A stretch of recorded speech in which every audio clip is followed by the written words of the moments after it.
Shalom, everyone. We are live, and this is Rabbi Baruch Bileci. I'm so glad you've joined us for Beginning Hebrew so we can learn the language of Ivrit. So we want to jump right into not only inviting you to be a part of our YouTube family, subscribe, like, share the videos, save them for later.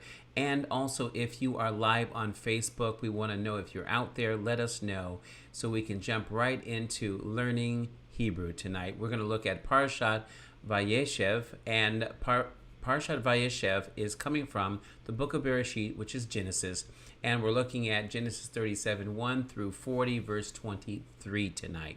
So if you're ready, let's jump in and learn some Hebrew. If you subscribe and join us, you'll learn the Aleph, the ox head of strength, which is the first letter for alphabet, and the ABCs. Also, we have the letter Beit to create Aleph Beit, like the Greek beta or Greek vita.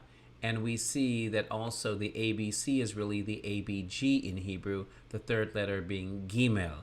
So Aleph Beit Gimel, the picture of not only a house for the letter Beit, but the Gimel is a camel, and we'll learn that tonight. So we want to jump right into Parashat Vayeshev, and this is again coming from the book of Genesis. So I want to take you into not only this Torah portion this week, but also look at the names of biblical nations, part 2, because we looked at last week Vayishlach and part 1, and this week is part 2. We'll also talk a little bit about Hanukkah and Thanksgiving and what we're thankful for and how we can really step into this season understanding the reason for the season. So if you want to learn a little bit of Hebrew tonight, let's start with the Aleph Beit. And the Aleph Beit is the Aleph, first letter in Hebrew, and the letter Beit, and that's where we get the word alphabet from. Now, if you notice that alpha sounds a lot like Aleph, and even you can see the spelling, the Greek alpha, which is the first letter in Greek, looks a lot like Aleph because Greek comes from the Semitic tongue where Hebrew comes from. And so the ancient pictograph is an ox head, and you can see that picture on the left compared to the book form of the Aleph presently in our Hebrew language. As well as the letter Beit, you can see the similarity to the Greek beta, and that's where we got our B. So we have the A and the B. The Gimel was a letter that is the picture of a camel and is very much like the Greek gamma. And then Dalet, you can see the same triangle for the Dalet in the pictograph of Paleo-Hebrew for the Greek delta. The capital delta is also a triangle. In this case, it was a triangle of a doorway, which was probably tent-like or triangular shape, like a tent in the wilderness that the Israelites would have lived in around the tabernacle. So we're going to jump right into Hebrew as we look at it with one consonant, one vowel for the formula of an open syllable, and then a closed syllable just adds an extra closing consonant. So what is our vowel system? A, E, I, O, and U is pronounced A, E, I, O, U. You try it. A, E, I, O, U. One more time. A, E, I, O, U. Now, if you speak Spanish or Italian or some Latin-based language, you'll notice that the sound of the vowels is very much like what we hear throughout the Mediterranean and the Middle East. It's A, E, I, O, U, not A, E, I, O, and U. We then use a Nikkud vocalization of dottings or pointings under the letter, or sometimes if it's not under the letter, reading from right to left, it might be to the left of that letter. In this case, you can see in the word Nikkud for the sound of the vocalization, which means dotting or pointing in the letters with the little dots or dashes underneath, you can see that there are 3 dots here. And we see one dot underneath the letter Nun for Ni in Nikkud, and then Kud is a Kuf with the dagesh in the center, and then we have a Vav with a dagesh in the center for the U sound, and we'll learn about that U sound tonight, which is shuruk, and we'll learn our vowels, which start with the A type, pronounced ah. So series of lines like the T-looking symbol or the hyphen underneath will take you from long to medium to even a shorter form of that medium, which we see from kamatz, long A, ah, to kamatz malay will also be ah, long. And then patach, one line, will be a medium length vowel. And then finally we have the short, which is chataf patach. We add 2 dots on the side that you'll later learn is called shva. In this case, we just refer to it as chataf patach. So it's like basically shortening that sound of the patach. Now, E vowels are a little different. We're not going to see lines. We're going to see multiple dots. And if you remind yourself that these dots look like little eggs underneath the vowel or underneath the consonant, we see here like aleph, we see the silent letter aleph being used for these vowels. The dots are underneath, maybe 2 dots, or maybe 3 dots, or maybe 5 dots, or 2 in a different position, like the shva. We see that at this stage, whether you understand the long and medium and short, or even reduced sound, you just should know that multiple dots is going to be an E vowel pronounced eh. Eh. So we have a vowel pronounced ah, and we have the E vowel pronounced eh, and that's multiple dots. Now, the moment you go to 1 dot, it is either long or medium I pronounced E. E. Because remember, we're looking at a, e, and all we need is the o and the u. So 1 dot followed by the letter yud is long. All part of the vowel. The yud is being used as a consonant connection for the vowel. So even though it's a consonant, you're using the consonant as a vowel indicator here. And then without the yud, it will be a medium length I vowel pronounced E also. So you have E and E.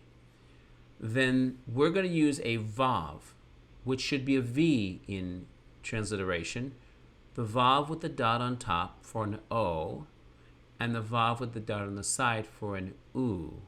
Other variants can be remove the vav and the dot can still be in the air in the same position. Or rarely we have kamatz chatuf or chataf kamatz, taking the kamatz of the A vowel and every once in a while having a very unique memorization of when it is an O, a medium O, or chataf kamatz is a short O. For the most part, look for the vav. Or if I move the dot to the side, it is now an U sound. U. So that is a U vowel pronounced U. Shuruk is long. And then 3 dots in a 45-degree angle is going to be called kubutz. Now, don't get confused with the 3 dots as the dots you see like in Sagol, 3 dots in a downward triangle. In this case, it's 3 dots on a 45-degree angle, and it's only going to be an U sound. So, normally in the Torah, we would have vowel indicators. So most of the time in the Torah, we're going to have vowel indicators, and that would be aleph, hey, vav, yud, and ayin. And we already saw how the vav can be used for the o and the u, but we might have the yud elongating an I, or being combined with an a or an e vowel to make I as in Adonai, or the sound a as in English, which is like in the word hey in English, H-E-Y. So then we have ayin, like aleph, silent, taking multiple vowels underneath, multiple sounds to give different sounds underneath, or sometimes to the left. Vowel indicators could be like the I vowel in Ima for mommy, or the final hey in Sarah for Sarah, or the vav here in yellow of shalom for peace, and the yud, which is a contraction from Shem and Ani, which is Shem is name and Ani is the pronoun I. Together they make my name. Shmi has the yellow yud at the end here, holding the vowel before it underneath the letter mem. Shmi, shmi. And then ein would be the 16th letter, and it's silent like the first letter aleph, but is a picture of an eye and can be defined as a fountain, the eye of the earth giving forth its tears or water from a fountain. So we've been talking about the matriarchs along with patriarchs. So matriarchs, imahot, are Sarah, meaning princess, Rivka, meaning to join or tie together, Rachel or Rachel, meaning ewe or female sheep, and Leah, which is the other wife of Jacob, who was fertile, and she was weary, grieved, impatient, and exhausted with her sister's antics, and she wanted her husband to love her. So we basically look at how the vowels are underneath the letter here for Sarah to kamatz, under the letter shin, but with the dot on the left for the letter sin. Rivka, we've got the name for Rebecca here, Rivka, or Rachel, you can see kamatz and Sereh, or Sereh kamatz, which for Leah, and these are the matriarchs of Israel. And so we see that the construction, like in the word Baruch, my Hebrew name, Baruch, takes only one consonant letter plus a vowel to make the first syllable, ba, ba, the letter bait, and the T-looking symbol we call kamatz, or ba, and then a closed syllable would be the resh, and then we'd have the vav with the dot on the top, on the side. So the vav with the dot on the side we have here for the u of Baruch, and we call that a shuruk. And then we have the letter Khaf. Notice how it looks different at the end of the word than the letter Khaf during other parts of the word. We have Feh Sofit with a shva to close out a glottal stop at the end of this. Baruch. Baruch. We can do the same thing with Shalom. We have the letter shin and kamatz in yellow for sha, your mouth stays open for an open syllable, and lom, lamed, cholam vav, and mem sofit for closed. Now, if you want to learn more about the vowels, I have other videos that you can actually review these vowels, but just keep in mind that we have used a couple of the closing consonants called Sofit letters in these two words, Baruch and Shalom. We have Chaf Sofit. We also have Mem Sofit for Shalom, as we use Chaf Sofit for Baruch. So here's Shalom using Mem Sofit, and Baruch we have Chaf Sofit. The other letters would be Nun Sofit, Feh Sofit, Tzaddi Sofit. These five look different at the end of the word versus the beginning or middle part of a word. So we see that shalom, shalom, means peace, but really it means wholeness. Greet each other every day. Shalom, shalom. Wishing you wholeness or peace from Isaiah 26:3. God will give you perfect peace, or shalom, shalom, if your mind is stayed upon him, your inclinations. So when the Sabbath rolls around, we say Shabbat Shalom, even as early as Friday, welcoming the Sabbath at sundown. And we also use for Shalom the statement, what's your peace, or how are you? For a man, we say Mashlamcha. For a woman, we say Mashlamech. Notice the suffix change. For your peace, Shlomcha for a man, and Shlomech for a woman. Why don't you try that? Mashlamcha. I'd say that to a man. How are you? Or what's your peace like? Mashlamech to a female. So ma is what? Shalom is peace. And your for a female would be ech at the end as a suffix, and cha for a man. Or if you want to bypass all of it, you can say manishma. What have we heard? What's going on? What's up? So those that are watching, maybe if it's morning time where you're at, we say Boker Tov. My evening time here in Pacific Standard Time here in America is a statement Erev Tov that is appropriate. And then when we say goodnight, we'll say Laila Tov. All right, so don't forget, kamatz underneath the letter Aleph would be an obvious ah sound, long ah, as well as patach, a medium ah, or add the two dots on the right side, it would shorten it to ah. If we have two dots side by side here, like sere, we would have a long E sound pronounced eh. So we have eh. 3 dots in a downward triangle would be eh. And then add the 2 dots like we did with the patach on the side, and it's going to be now 5 dots. 3 in a downward triangle, and then the shva, and that's going to be even shorter. Eh, as in Elohim. And then those 2 dots that we added officially is called shva, which is for the reduced sound. Israelis would hardly even pronounce it, but under the first letter of a word, it should be pronounced. Anywhere else, it'll probably have the sound of a glottal stop.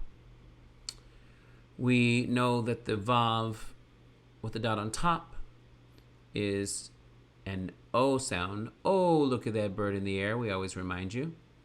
Or we can have just the dot floating in the air, and we'd have a medium O. The other options would be a kamatz with the shva on the side, O. And we also have the sound we see if we move the dot on the side of the vav, the shuruk, we will have U, or kubutz, we have U. So I think I forgot to tell you about hirik. 1 dot underneath, followed by the letter yud, is a long I vowel pronounced E. And then don't forget, just by itself is medium E. So if we think about a couple weeks ago, we learned about Parashat Vayeshev, about the 12 tribes of Israel. We talked about Israel being a nation, Yisrael, which means Prince of God. If you want to learn about that, take a look at our lesson 2 weeks ago on Parashat Vayeshev. It comes from the nickname or spiritual name of Jacob, Yaakov. Your name will no longer be Jacob or Yaakov, but rather Israel, for you have struggled with God and with man, and you have overcome. But there is something else you could consider. If you break up the word, El meaning God, you can see the letters for upright. And we have this word Yeshurun, Yeshar-el, or Yeshar, meaning to be right or upright, gives us the nickname Yeshurun, upright one. It is a poetic name for Israel. It's found in the Torah, as in Deuteronomy 32:15. But Yeshurun grew fat and kicked. He grew fat, thick, and gross. It says he abandoned God, his maker. He scorned the rock of his salvation. We see that Yeshurun also shows up in Isaiah 44:2. Thus says Adonai, who made you, formed you in the womb, and will help you. Don't be afraid, Yaakov, Jacob, my servant, Yeshurun, whom I've chosen. So it's literally a name for Jacob to be upright, to not be the heel catcher that we know him to be at times in the life of Esau. So we have definitely looked at tribes of Israel, like for instance, you can look at the name Yosef that shows up in this week's portion, which means he will add or increase. Or like names Judah, Yehudah,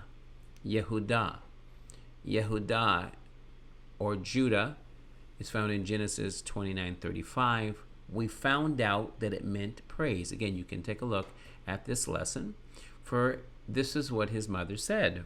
Leah said, "This time I will praise Adonai." Literally, she says, I will praise. Odeh, from Yada. And this is also where we get the word Jews, Yehudim.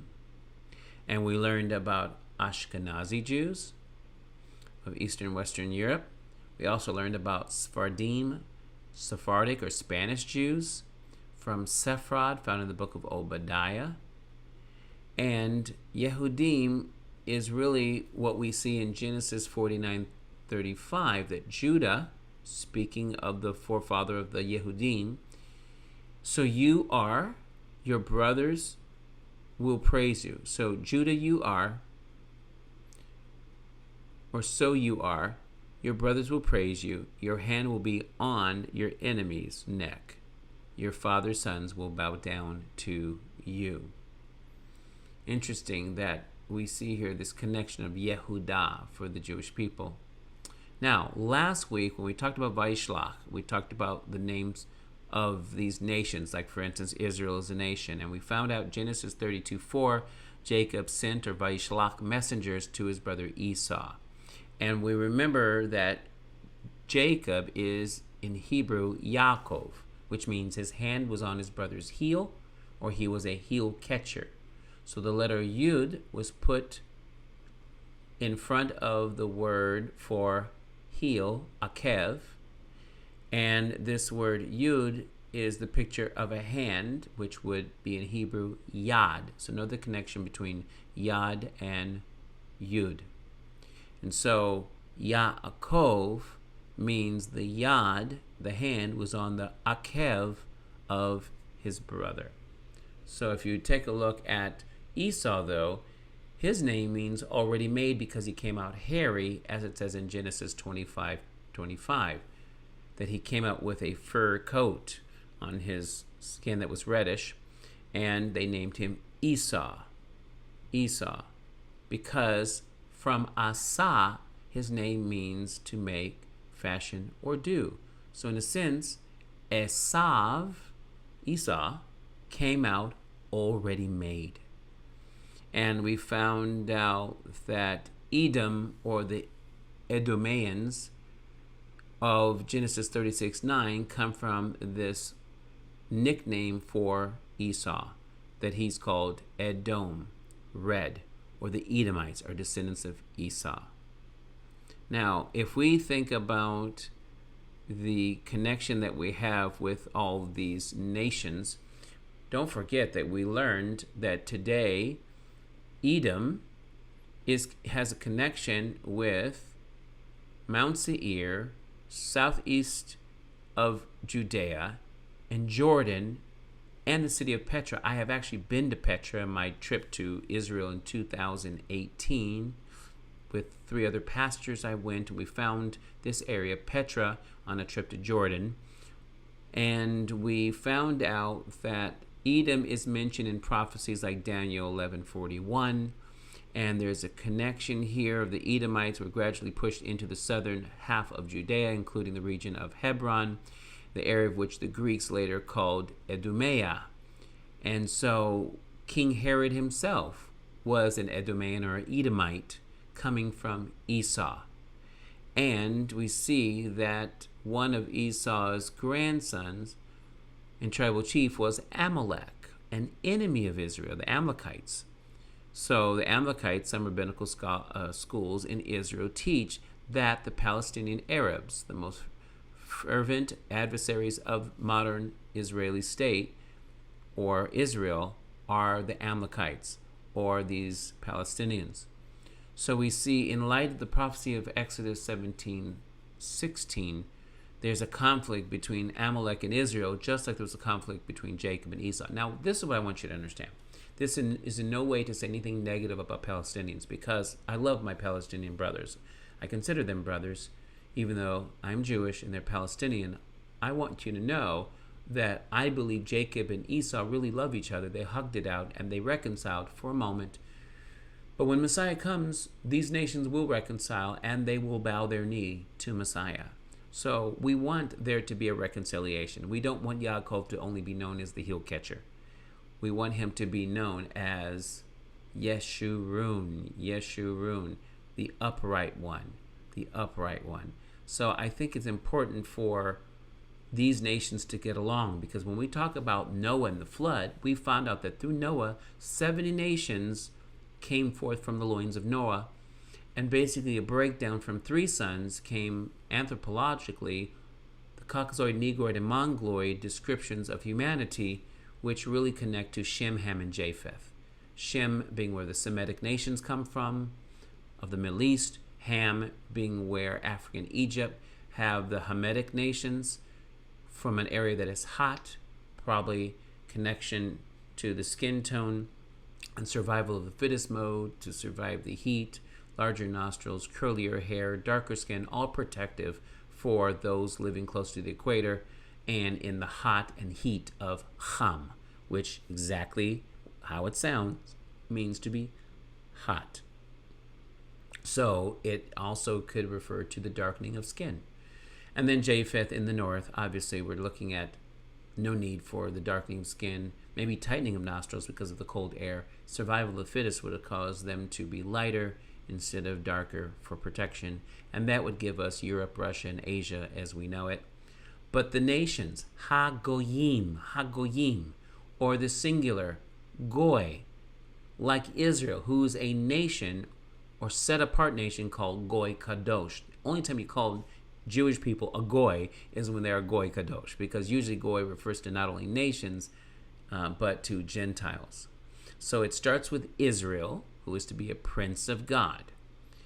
And through Israel, we have different scattered Jews around the world and tribes that were scattered. We definitely know about a few of them, like the Ashkenazim, Central and Eastern European Jews, or the Sephardim, Spanish Jews. 1492, Christopher Columbus brought Spanish Jews that the Roman Empire brought to Spain, as well as those that were in Italy, like my family heritage. In 1492, the Nina, the Pinta, and the Santa Maria, they all had Spanish Jews, including the whole staff of Christopher Columbus, or Cristobal de Colon. In 1492 is the same time as the Spanish Inquisition, where Catholic monarchs, King Ferdinand and Queen Isabella, forced Jews to convert to Catholicism. So we see a huge connection there with Jews that had to convert to Catholicism and become Catholic, even though they were secretly crypto-Jews, nicknamed marranos when they would secretly keep practicing Judaism, which means swine, a very negative term to these Spanish Jewry. And Italkim, like my family, could be considered Bnei Roma or Italian Jews. And we have the language Italkit, which is like Ladino for Spanish Jews. It's a mixture of Latin-based languages like Italian and Hebrew. And Mizrahim, Middle Eastern Jews. Yemenim, those from Yemen, the Yemenite Jews. A term not so nice, Falashim, which is referring to strangers. Properly, Beta Israel are Ethiopian Jews, probably from the connection of the Queen of Sheba and King Solomon. We won't talk about that tonight, but that's a whole Megillah. And then we have also Bnei Israel, which is Pakistani Jews, and Bnei Menashe, which is from the tribe of Menashe, which is the tribe of Manasseh. In India, they were found and are in Israel today, just like Ethiopian Jews are there in Israel today, who have made Aliyah.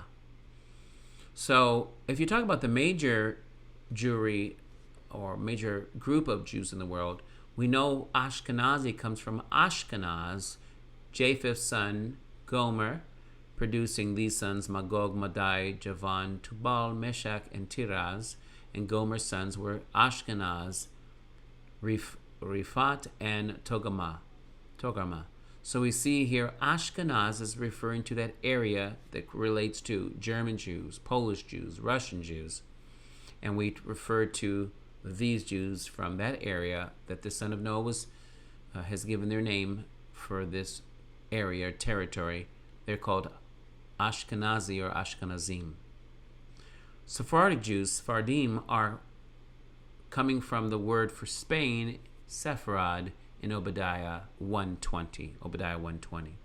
Now this week what I want to do is do part 2 of the nations, coming from Vayeshev, Genesis 37:1. Jacob lived in the land, speaking of the land of Israel, that's the first nation over all these 70 that received the Goy Kadosh status. And it says, in the land of his father's sojourning. So his father sojourned in this land, lived in this land, in the land of Canaan, Canaan. Canaan land became Israel. And Vayeshev comes from Yashav, meaning to sit down like a judge or a king, but it can apply to dwell, remain, abide, and inhabit. The infinitive form would be lashevet, lashevet. For instance, I can say, Ani yoshev al hakiseh. I'm sitting on the chair. So I'm sitting on a chair at this present time, and I could start with Ani yoshev, I sit, masculine singular. A woman would change to Ani for I, to Yoshevet for a female, saying I sit. Together we would say anachnu, pronoun for we. Notice the change, yoshvim. So from yoshev, we have im at the end, yoshvim. We can also use hem yoshvim, they are sitting. But the moment we change to the female form, plural, we have to say yoshvot. So anachnu yoshvot is we are sitting for all females in the plural form. Or hen yoshvot would be the opposite of hem yoshvim. So hen yoshvot, you can hear the implication that it's ot at the ending for the suffix, that's feminine, like im would be masculine. So if you are talmidim, that's referring to at least one male to refer to the masculine gender, but all females would be talmidot, just like we say here, hen yoshvot. So we could even say talmidot yoshvot, yes. Now, if daddy walks in the room, we'll say Abba yoshev, daddy is sitting. Or Abba shev, so we're saying please sit down, the imperative. Now, what's interesting about this root is it's like the root shavat. Shavat, which means to rest and repose, sit down and rest, as a Sabbath rest, where we get Shabbat. As we say Shabbat Shalom, wishing you a Sabbath rest or a Sabbath peace to be upon you. From the word shalom, or shalom shalom when we greet daily. So Shavat is where we get Shabbat, and we see it's found in Exodus 31:17 that it's a sign between the Lord and the sons of Israel, Bnei Israel, forever. For in 6 days Adonai made heaven and earth, and on the seventh day he ceased from work and rested. That's what makes Israel different and set apart. They're Goy Kadosh because they have this Sabbath rest to refresh themselves. Now, what is Shavat Vayinafash? We sing it for Friday night, Erev Shabbat, Kabbalat Shabbat. So we see here Shavat Vayinafash means he rested and refreshed himself, because the Sabbath, Shabbat, is like Shavat, he rested. And Vayinafash, literally he rested to refresh himself, is another way to say rest. Nofesh is rest, like Nefesh is soul. So what is Vayinafash? It's for our souls to rest on Shabbat. Nafash, the root, or shoresh, means to rest. So nofesh means rest, and nefesh is soul that needs rest. How do we get that rest? Well, nafash means to breathe, passively, to be breathed upon, refreshed, as if by a current of air, to be refreshed or refresh oneself. So on Shabbat, we refresh ourselves. We let the breath of God breathe in us and refresh us, the way Adam had the breath of God in his nostrils to make him come alive. That's what Shabbat is for, to revive us, to give us fresh life. If we go on vacation, we even say linposh, to relax or go on vacation. Or just say nefosh, nefosh, go on vacation, go rest, imperatively. Or he went on vacation, we'd use nafash, he went, past tense. Now, this week's portion gives us Yosef. Now, Yosef is Joseph in the Bible, which we found out means he will add or increase. And Yosef comes from Yasaf as a shorish or root, which means add or increase. We see it in Genesis 30, verse 24. Look what it says. So she called his name Joseph. This is Rachel, Rachel, and said, the Lord shall add, or Yosef, to me another son. So she called him Yosef because God will Yosef her, or add to her another son. And so we see in the Tree of Life version here, she named him Joseph, saying, may Adonai add Yosef another son for me. We also find this with Israel, that the same verb to add or increase shows up as Yosef, almost same spelling of the name Joseph. May Adonai, God of your fathers, increase, literally add to you, or increase you 1,000 times as many as you are, or more than you are right now, and may he bless you just as he promised you. The root is Yasaf, but it says in the text, he will Yosef you. He will increase you. So the only difference between the normal name for Yosef, he will add an increase, and the way it is mentioned in a text that I use and teach in this Shabbat's teaching is as it's found in the Tree of Life version in Psalm 81:6, or in some versions verse 5. It says, God, speaking of he here, he set it up, God set it up as a testimony in Joseph when he went throughout the land of Egypt. Or it says in the Complete Jewish Bible, he placed it as a testimony in Yehoseph. Notice this. When he went out against the land of Egypt. Yehoseph. Why does it spell it like Yehoseph when we found out the name should be Yosef, which just means he will add. The text changes it to Yehoseph, which adds the letter He here for 3 letters of God's name. The first 3 letters of Yud, He, Vav, He. The name that we use when we say Adonai and Hashem, we know it's this tetragrammaton. Yud, He, Vav, He. YHVH. It can have all the forms of existence in it. He who was, Haya. Who is or exists now, Hoveh. And will be, Yehiyeh. All forms of existence are in Yud, He, Vav, He. So when God adds a letter here between the Yud and the Vav, making 3 letters of his name, he's now saying Yah will add, because God is saying, I'm testifying through Joseph in his life. I will add. I will add. Now, it's interesting, though, how the sons of Joseph are Menashe, becomes one of the half-tribes of Israel, because there's 12 tribes, but Joseph has 2 sons, so Ephraim gets the double portion, because his name means doubly fruit from, Ephraim. But Manasseh is the firstborn, which means to cause to forget, because Joseph said, this son made me forget about my pain in Egypt. But it was Ephraim that would be doubly fruitful. Now I want you to look at Ephraim. It's the plural of Ephrat. Ephrat, or Ephrata, is actually another name for Bethlehem, where Rachel died and was buried, the grandmother of these 2 boys. So Rachel, the mother of Joseph, who has Manasseh and Ephraim, she's buried in Bethlehem, which is the other name for Bethlehem is Ephrata, the feminine form of the plural Ephrat that we see in Ephraim. So interesting that that's where she dies. And we know Yeshua, the Messiah, was born in Bethlehem. King David was born in Bethlehem. So there's a beautiful picture of Rachel crying out for her descendants because she knows they're going to go through exile.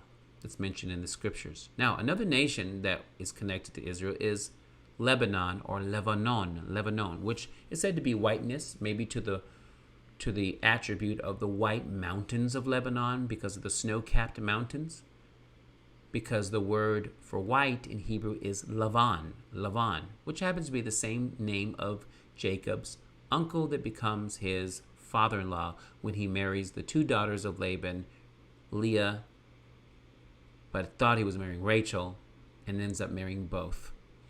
So Lavan means to make white. Now, could it be for the snow-capped mountains of Lebanon to create that whiteness? Well, what's the connection to the root also meaning to make white, like to make bricks? Well, there was a process of whitewashing bricks to know that you were done making them. So imagine when the Israelites are making bricks for Pharaoh to build the pyramids. They would whiten them or bleach them so that they would know these stones are finished. So it's interesting. Lavan means to make bricks, and the word for brick is levanah. Levanah. It's seen in Genesis 11:3. The brick for stone. Halvanah la'aven. That there were the brick for stone. The brick for stone. So the would be the hay in front of levanah. So that'd be halvanah. And the lamed means for in front of aven, stone. So the brick for stone is halvena le'aven. Now bricks plural would be levenim, levenim. And the bricks would be halvenim, halvenim. Now notice the dagesh in the lamed. It almost implies that you should sound the lamed twice or transliterate it with two L's. But the dot is formally called the dagesh. And I know we've talked about the dagesh before, but the dagesh is a diacritic mark, sign, or accent. And it's placed inside certain letters.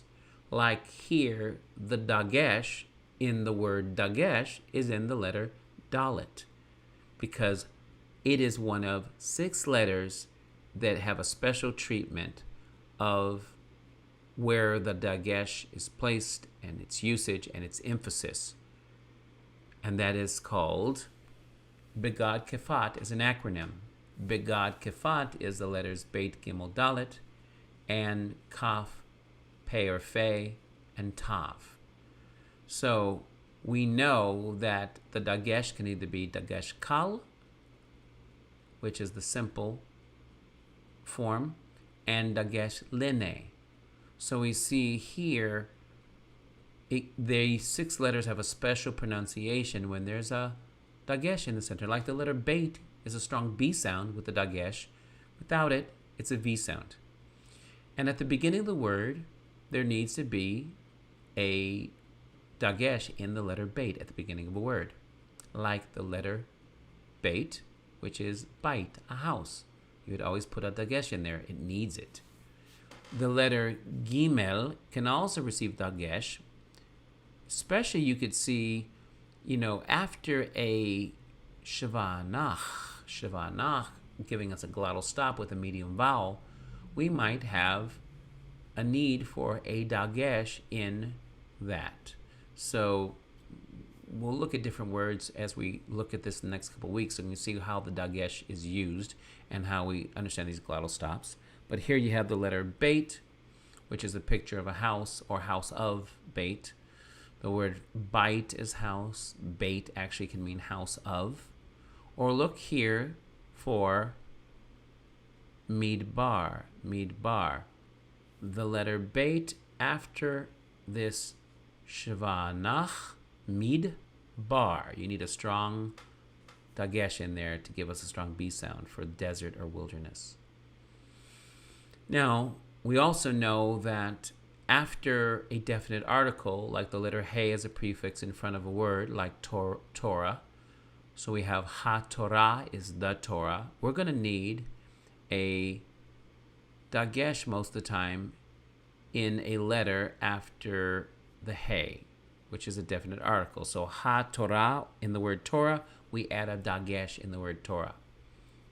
Excluding, though, and exempting a word that starts with aleph, hey, chet, ein, and resh. If a word after the definite article starts with one of these letters, there is no need for a dagesh. So one of the things that we found out when we talked about making bricks, if we think about Exodus 5:7, it says, "You will no longer give the people straw to make brick as before. Let them go and gather straw for themselves," Pharaoh said. So the phrase here to make brick is lilbon halvena. Lilbon, the plural. The phrase here is lilbon halvenim. Lilbon halvenim. Now I want you to notice lilbon, which means to make brick, is here a lamed in front of the root, lamed, beit, and nun sofit. Because we found out lavan means to make bricks. Lilbon would be the infinitive form, to make bricks. So it says literally in Hebrew, to make bricks of bricks. Lilbon halvenim. Because look at the lamed, the beit, and the nun in the infinitive form here. And then after the letter he, ha, the, we have levenim. So halvenim, notice the lamed, the beit, in this case veit without the dagesh, and the nun before im is a suffix at the end.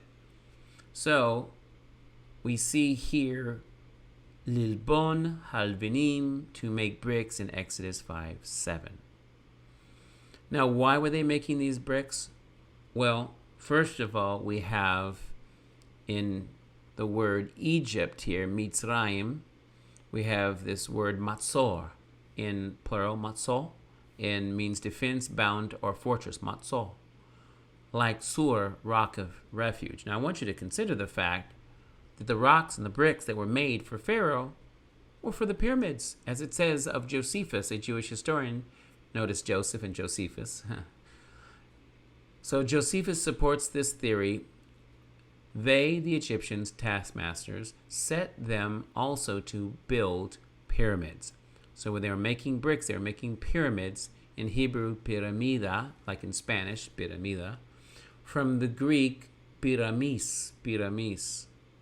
And that's how we have this idea of a word we use for Hanukkah in connection to Mitzrayim. So here we have, again, we have piramida in Hebrew, like in Spanish, piramida. Like when I went on my anniversary with my wife, with dear friends, the Avilas, to their hometown, or the wife's hometown, in Puebla, Mexico, we saw the pyramids that the locals, the natives, made there. The indigenous people of the land made. And the piramida, we have the Greek word piramis. And we know that Mitzrayim had pyramids, and the word Mitzrayim itself means a defense, a mount, a fortress, from the plural of matzol. Matzol is like Sur, which is rock of refuge. And we sing about the rock of refuge in a song called Ma'osur Yeshuati. Now, we sing this for Hanukkah because God is our rock. He's the rock of our salvation. Now, if you're a Messianic believer, Messiah is also our rock. So we have this rock of ages, this rock of salvation. Like our Hanukkah celebration where we said, Hag Hanukkah Sameach, we sang that song.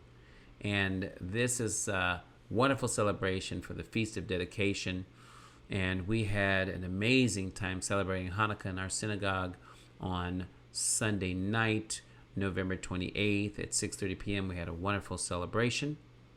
And we know that there's a connection even with another holiday we celebrated right before Hanukkah. We celebrated Thanksgiving with the biblical feasts.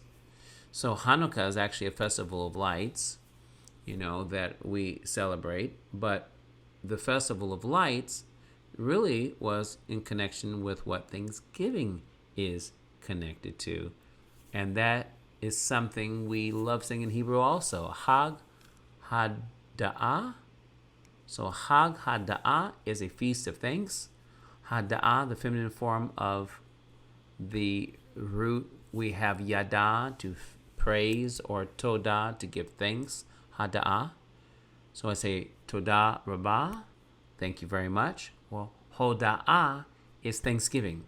So Hag Hada'ah, or Hag Hada'ah Sameach, happy feast of thanks or thanksgiving. We know that there is a connection to Sukkot. It is the origin of Thanksgiving, and that is a biblical feast that's also connected to Hanukkah because of the rededication of the temple and wanting to celebrate Sukkot in the temple. So we see that the word for turkey in Hebrew, hodu, is like the hodu of Psalm 118. So give thanks to Adonai, for he is good, and his grace or mercy endures forever. And we sing the word hodu. Hodu l'Adonai ki tov ki le'olam hasdo. So the word for turkey, how interesting. This is the same way we say give thanks. And that's what we have when we say Hag Hada'ah Sameach. We're giving thanks, hopefully not just for the turkey, but also for the festivals that we experience like when we celebrate Sukkot, Tabernacles. Now, a festival of lights, Tabernacles was called, and also Hanukkah is a wonderful time to celebrate the Festival of Lights as we light the 7 branches in the temple in temple times. Guess what? We have 8 glorious days to celebrate. We're on the 8 glorious day journey of celebrating and lighting all 8 candles with a shamash candle, making a total of 9 on a special menorah called a Hanukkah. So hopefully you are celebrating Hanukkah and celebrating with all of us and with the Jewish community and with the world, bringing light into dark places and letting the faith of the God of Abraham, Isaac, and Jacob overtake any type of darkness that comes from pagan idol worship. So I want to not only thank all of you for continuing to use Bible Gateway and Blue Letter, but even resources that we see here like Blue Letter, we can look up a lot of different words that give us a lot of rich connection here. Like here's the word for Canaan, Canaan. Canaan. Well, notice that it is a word that comes from Kana, which means to humble, subdue, or bring low. That's exactly what the Canaanites did. They want to humble or make into slaves anyone that came into their land. And it can also be a word for merchant, traffic, or traffickers. It's considered the lowland. Fourth son of Ham, progenitor of the Phoenicians and various nations who peopled the sea coast of Palestine, which we would call Israel. It's the land west of the Jordan, peopled by the descendants of Canaan and subsequently conquered by the Israelites under Joshua. So interesting to see nations like this that you see in the text. Now, if we take a look at our text here, that we have Vayeshev Yaakov be'eretz megurei aviv be'eretz Canaan. It says here, now Jacob dwelt in the land where his father was a stranger in the land of Canaan. And the word Canaan, Canaan, is now Yisrael, Israel. So this is how we study the Hebrew so we can learn the origin of these nations. Sometimes names in Hebrew you might not know, they're connected to a modern nation in our world today, but important to study to show yourself approved unto God, a workman that need not be ashamed. So I'm going to give a little last thought of the day. What is this all about, these nations? What is it all about, this portion of Vayeshev? What is it all about, learning about Jacob and Esau and the Israeli and the Palestinian conflict of the world today, and even the conflict of the first century or the times of Moses or the Israelites conquering the land under Joshua? It's all about letting the light shine in the dark place, letting the God of Abraham, Isaac, and Jacob overcome the pagan idol worship of the world and the pagan nations, because ultimately there is only one true God, and that is the God of Israel. And that God of Israel happens to be the God of America. And the nations of the world that call upon his name, male or female, Jew or Gentile, young or old, rich or poor, bond or free, doesn't matter who you are around the world, we serve one God. And I think we should harmonize what we're learning from Jacob. Jacob is not only a father of 12 sons and at least one daughter that we know about, Dinah, but Joseph is someone that is going to be highlighted throughout our studies in our new series. Now, I really encourage you, if you haven't joined watching us on Facebook live on Shabbat mornings or seeing the uploaded videos to YouTube, join us and study Hebrew with us, because I really do believe God wants to change the way we view things, get rid of all the replacement theology in the world, and really see the role that Israel has among the nations, to be a light to the nations.